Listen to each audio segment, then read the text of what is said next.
Everyone, and welcome back to this week's Arrow. Thanking the Lord through Jesus Christ, once again we're going to do the Pyramid of Giza in this week's video and see the monumental and the beautiful features of this great pyramid. So last week what we had saw was the mathematical, geographical and astronomical connections and brilliance in the construction of the Pyramid of Giza. And today, once again, we're going to see the beauty of the shape of the Pyramid of Giza itself and the uniqueness and divine arrangement it has compared to anything in the world itself right now to this day.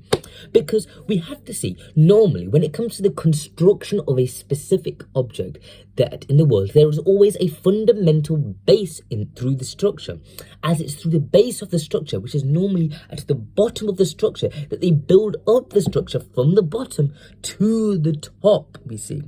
And it always starts from the bottom. However, in this pyramid, once again, it is completely different because the top cornerstone of the pyramid, the top cornerstone is a single stone, we see, a single stone, and the entire building constructs in a way which aligns with this top cornerstone, which acts as a headstone. So basically everything is built from the top headstone, we have to understand. As well as this, we see the base and the construction as well of the pyramid is in reverse order compared to what we would see in a normal building, as the base is where it starts from in a normal building and then it is constructed upwards. However, in the Pyramid of Giza, it is in reverse order, as the top corner headstone acts as the top cornerstone acts as the headstone where everything is built upon and everything else is in reverse order. So, and it is designed accordingly in this way. So the top stone is also the cornerstone, we often said, like I said before, and also the headstone. And this stone is the base stone, like I said. And this entire building, like I said, takes its shape from it downwards, not upwards, downwards.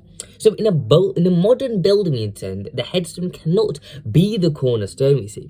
So that is how beautifully this pyramid is built in such a unique and divinely way, we see. So now we can get the scriptural reference for this divine design in divine arrangement. Why do we say the Pyramid of Giza is in God's testimony? Because we have been seeing throughout many of these videos of Pyramid of Giza the amazing feats that it has, which is completely different to the world to this day. Like we have just seen how the cornerstone is the base of the building, and everything takes shape down from that downwards. But we have to see the references to say why the Pyramid of Giza is God's testament. So we can understand in Psalm 118th chapter, the 23rd, Psalm 118 chapter, 22nd to 23rd verse. If you read, we can see some information. So let us read those two verses now. So Psalms 118th chapter,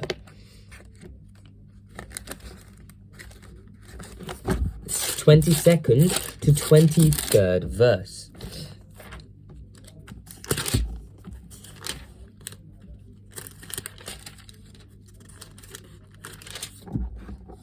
So let's just read the verse.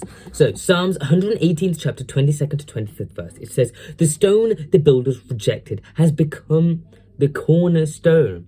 I'll read that again. "The stone the builders rejected has become the cornerstone. The Lord has done this, and it is marvelous in our eyes." Then we can also read Isaiah 26th chapter as well to understand about this. So we can read Isaiah 28th chapter to see the relation of this in the Isaiah chapter as well.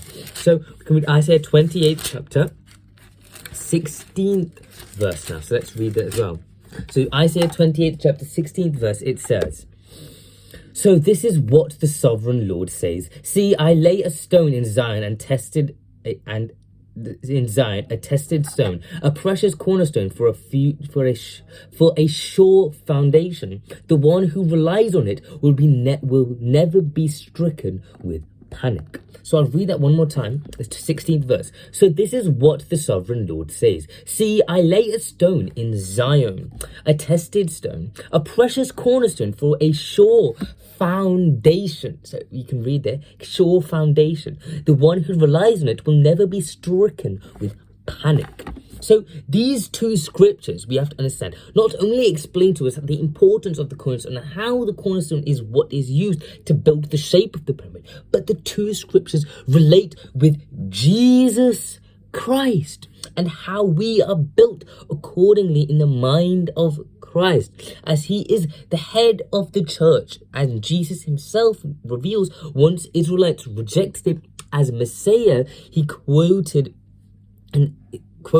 the same in Psalms, we see, which is also recorded in Matthew as well, because he revealed, once the Israelites rejected him as a Messiah, he talks about the situation where he is the head of the church, we see.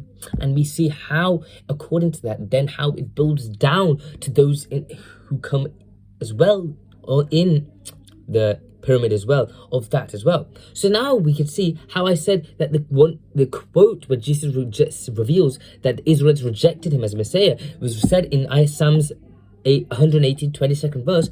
It is also recorded in the Matthew chapter, 21st chapter, we can see, and the 42nd verse, as it says, Jesus said to them, have you never read the scriptures? The stone the builders rejected has become the cornerstone. The Lord has done this, and it is marvelous, and has done this, and it is marvelous in our eyes. So we can see here, we will continue about this more next week's video, but we see here how this verse is Jesus.